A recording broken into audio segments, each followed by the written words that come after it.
ойлон жана байы. Жашоодо биз кыла албаган жана биз жете албаган көп нерселер бар. Аларга тишибиз өтпөйт деп ичибизден ойлойбуз. Алардын арасынан такыр эле кол жеткис максаттар да бар. Бирок бир нерсени билип алуу керек. Биздин ойлор урук сыяктуу. Аны эгебиз, сугарабыз.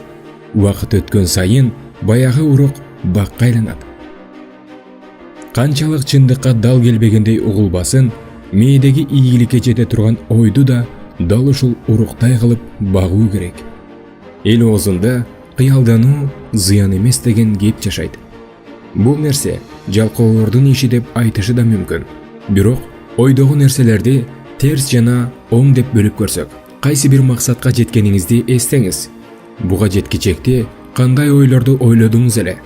Качан, кандай шартта, эмне үчүн бул жөнүндө ойлогонуңузду эстеп көрүңүз. Эстесеңиз, бул да башында жөн эле кыял, ойлор гана эле. Кийин ойлонуп баштадыңыз. Эмне үчүн муну кыла албайм?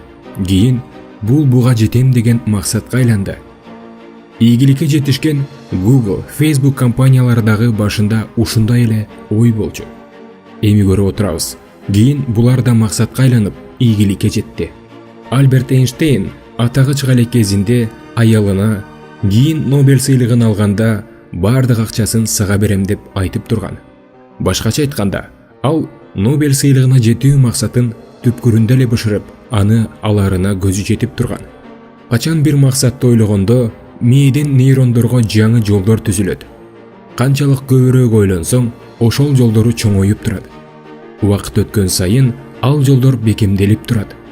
Качан бул максаттар реалдуулукка жакын келбей калганда, боштук пайда болот. Мээ боштукту толтуруу үчүн жигердүү иштеп баштайт.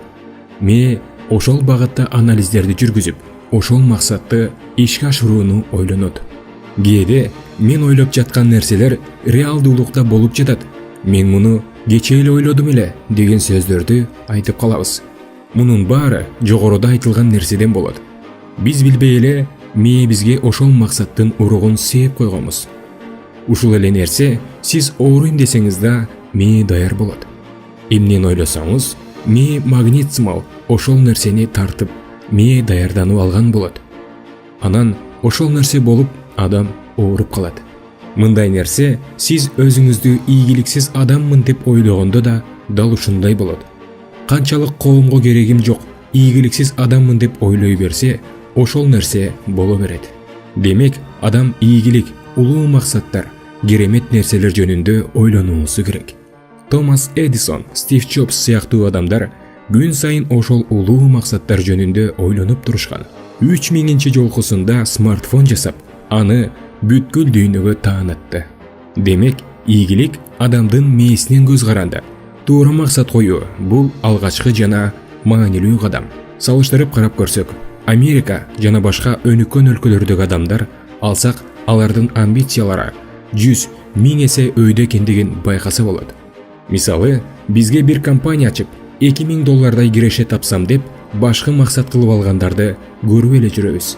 Америкада болсо, дүйнөлүк бренд ачып, дүйнөнү багынтсам деп ойлонот.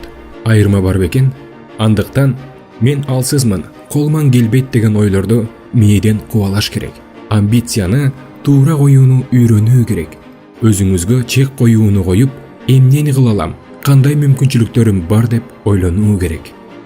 Туура ойлонуу ийгиликтин башаты. Бул видео сиздерге жаккан болсо, каналыбызга подписка кылып, жакын адамыңыз менен бөлүшүп коюңуз. Бул видеону бөлүшүп коюу менен сиз биздин каналыбыздан мындан арыда өнүгүшүнө чоң салым кошкон болосуз. Көңүл бурганыңыз үчүн чоң рахмат.